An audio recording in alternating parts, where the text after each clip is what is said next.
क्या आपका पास्टर आपको यह सब सिखाता है? तो जल्दी से उसको छोड़ दो। सबसे पहला, एक नाम का बपतिस्मा अगर आपका पास्टर आपको दे रहा है या देते आ रहा है, जल्दी से उसको छोड़ दो। क्यों? क्योंकि बपतिस्मा एक नाम का नहीं है। बपतिस्मा जो भी पास्टर एक नाम का देता है या संस्था देती है या टीचिंग देती है, वो सरासर गलत है। पिता, पुत्र, पवित्र आत्मा के नाम से यशुआ ने बिल्कुल साफ कहा है, जीसस ने बिल्कुल साफ कहा है, पिता, पुत्र, पवित्र आत्मा के नाम से बपतिस्मा देना, और वो भी डूब का। तो जिसके चलते दोस्तों, मैं प्रभु का दास आप सबको साफ कहता हूं कि आपका बपतिस्मा 3 नाम से होना चाहिए। अगर एक नाम का बपतिस्मा वो चर्च दे रहा है, वो पास्टर दे रहा है, जल्दी से छोड़ दो। दूसरा, खतना कराने की शिक्षा क्या आपका पास्टर करा रहा है? जल्दी से छोड़ दो। दशभांज देने पर जोर होता है, बिल्कुल उसको छोड़ दो। चौथा, यहूदीवाद की शिक्षा होती है, जल्दी से छोड़ दो। पांचवा, पवित्र आत्मा पाने के नाम पर नीचे गिराया जाता है। जी हां, नीचे गिराया जाता है तकरीबन चर्चों में, 90% चर्चों में। Every Sunday, every night prayer, और महिलाओं की सभा, जवानों की सभा, बच्चों की सभा, न जाने किस किस की सभा, उन सब पर आपको नीचे गिराया जाता है। इसको कहते हैं पवित्र आत्मा का मजाक। इसको कहते हैं कि बाइबल को ना समझने वाले लोग, अधूरे ज्ञान के सेवक ऐसी हरकतें करते हैं। मैं मसीह की ध्यय में 21वीं सदी का मैं प्रभु का दास जब तक जिंदा हूं, पूरी ताकत लगा दूंगा कि जितनी गलत शिक्षाएं हैं उसको मसीह के ध्यय से बाहर निकालूं, और साथ ही साथ एक्सपोज करूं, और साथ ही साथ लोगों को जागरूक करता रहूं। तो दोस्तों, नीचे गिराने का कॉन्सेप्ट टोटल गलत है, क्योंकि नीचे गिरता है लूसीफर, उठता है प्रभु। आपके चर्च में लूसीफर की हरकत अगर हो रही है, तो नीचे गिरने वाली हरकत को तुलना कर लीजिए।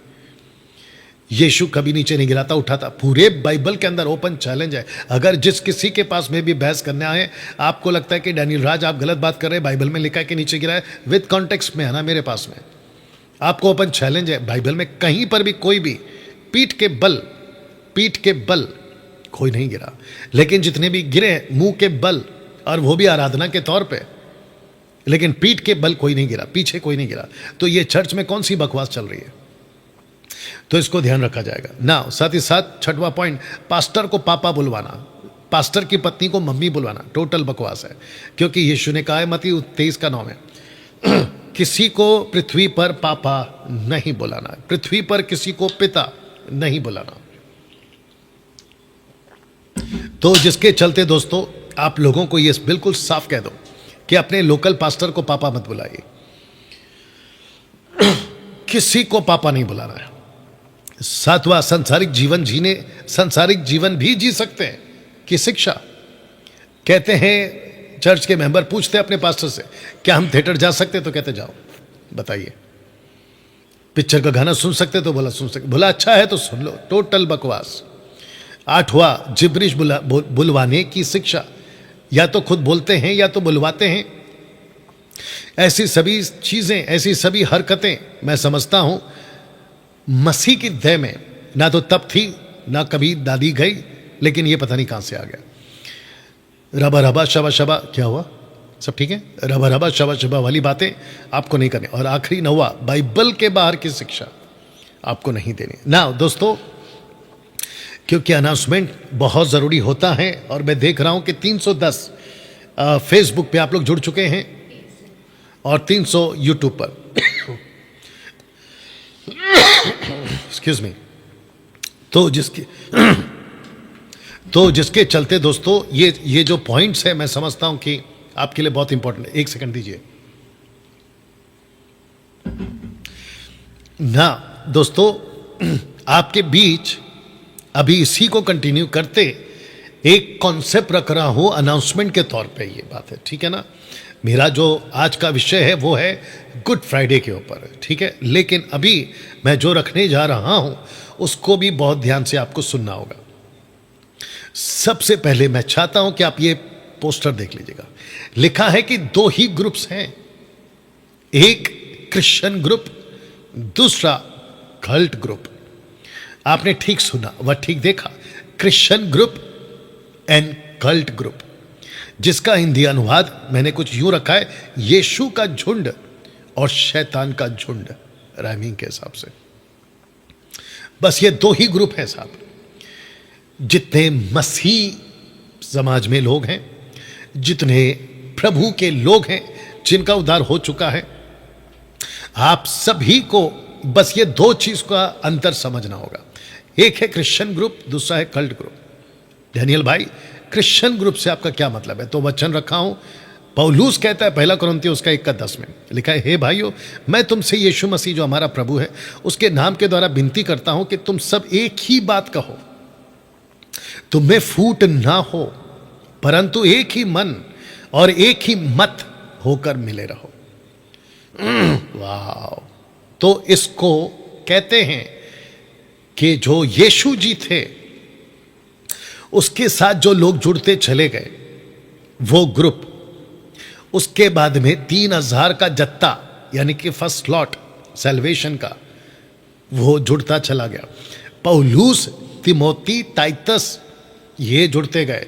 फर्स्ट सेंचुरी की कलीसिया यीशु के साथ जुड़ती गई।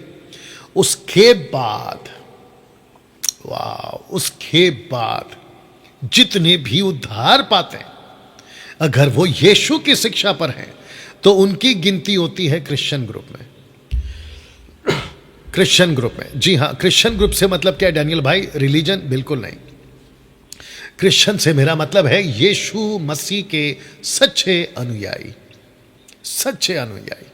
ना दोस्तों, क्रिश्चियन ग्रुप क्या क्या है वो नहीं बताऊंगा, या क्रिश्चियन झुंड, यीशु का झुंड क्या क्या है, उसकी क्या खूबी है या क्या क्वालिटी है, वो नहीं बताऊंगा, क्योंकि अगर कल्ट का ग्रुप का बता दूंगा तो आपको क्रिश्चियन का समझ में आ जाएगा, यानी कि यीशु के लोगों का समझ में आएगा। तो कौन है cult?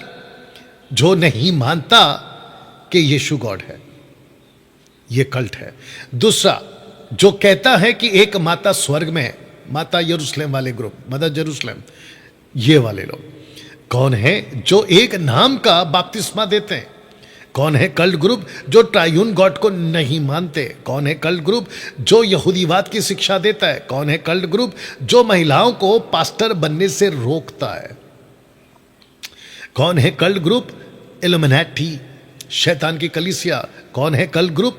One saved always saved, ऐसी वाली शिक्षा जो देते हैं, इनको कहते हैं कल्ट ग्रुप। कौन है कल्ट ग्रुप? जो कहता है कि मनुष्य गॉड है। बताइए, ऐसी बहुत सारी शिक्षाएं मसीह की दया में डाली जा रही हैं। कहते हैं कि परमेश्वर ने अपने स्वरूप में आदम और हव्वा को बनाया तो वो परमेश्वर है, बल्कि बाइबल में बिल्कुल साफ लिखा है कि परमेश्वर ने आदम और हव्वा को बनाया, लिखा है मनुष्यों की रचना की, मनुष्यों की सृष्टि की, गॉड की नहीं। तो ये कल्ट ग्रुप में आते हैं। कौन है कल्ट ग्रुप? जो स्टैचूज की वर्शिप कराता है या करवाता है। एक कप में ना गर्म पानी बोल देना क्योंकि ये इतना गर्म नहीं हुआ अभी भी। ओके, कौन है कल्ट ग्रुप? जो दशमांश की शिक्षा देता है, कहता है कि अगर आपने दशमांश नहीं दिया, बहुत ध्यान से सुनिएगा बात को, अगर आपने दशमांश नहीं दिया तो तुम पर श्राप आएगा। इसलिए कह रहा हूं ये कल्ट ग्रुप है। कहते हैं कि आपको दशमांश अगर देते हैं तो आशीष आएगी। बकवास। परमेश्वर पैसे के बेस पे आशीष नहीं देता। दशमांश की आज्ञा मसीह की कलीसिया के लिए नहीं है, नहीं है, नहीं है।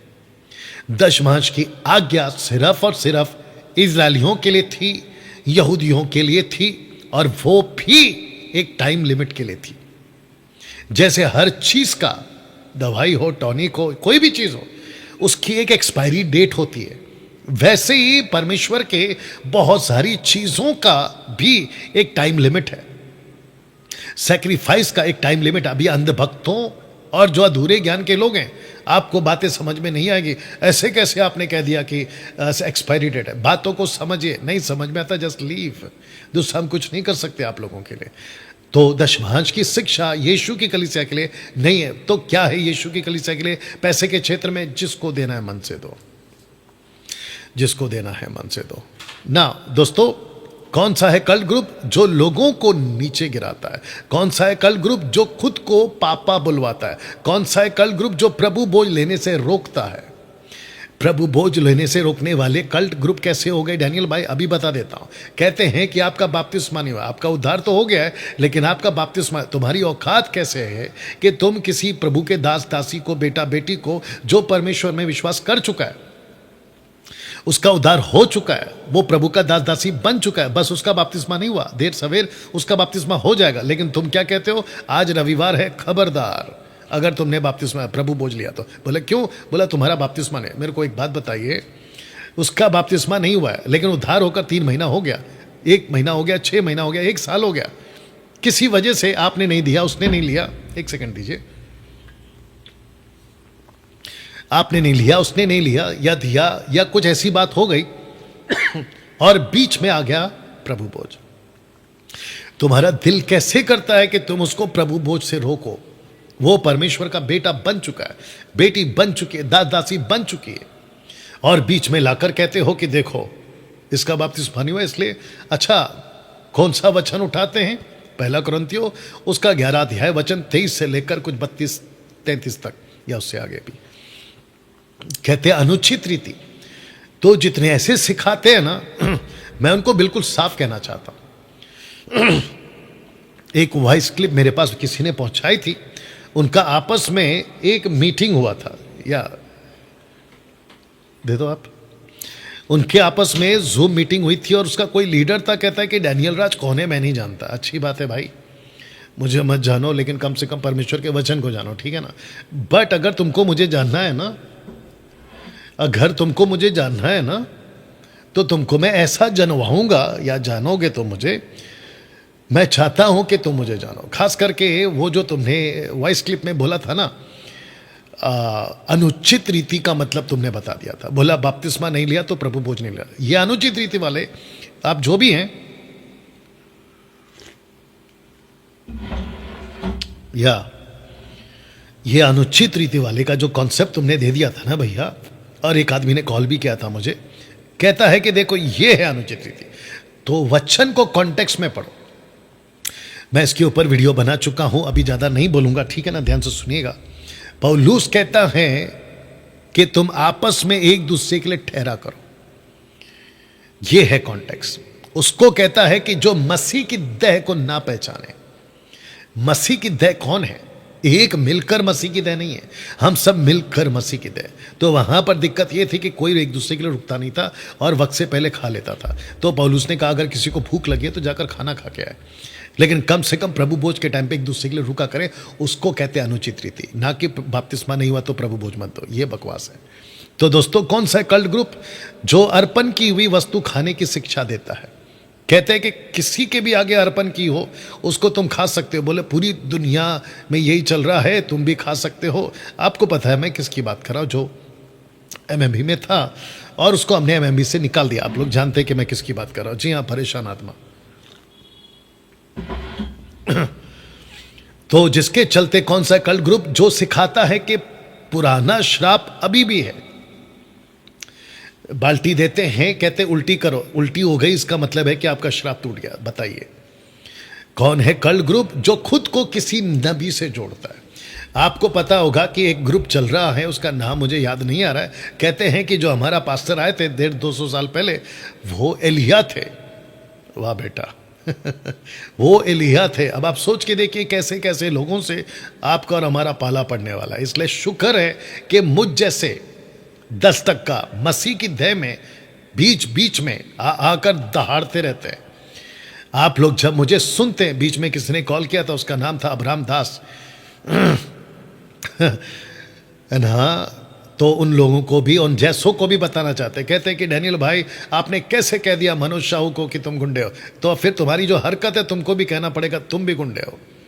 अभी मैं सोशल प्लेटफॉर्म पे तुमको कह रहा हूं अब्राहम दास कि तुमने जो हरकत की ना फोन करके और उसको रिकॉर्ड करके मेरे बिना मर्जी के, इसी को कहते गुंडई, इसी को कहते गुंडागर्दी, और इसी वजह से मैं नाम देता हूं। एनीवे, तो खुद को किसी नबी से जोड़ना ये गलत है।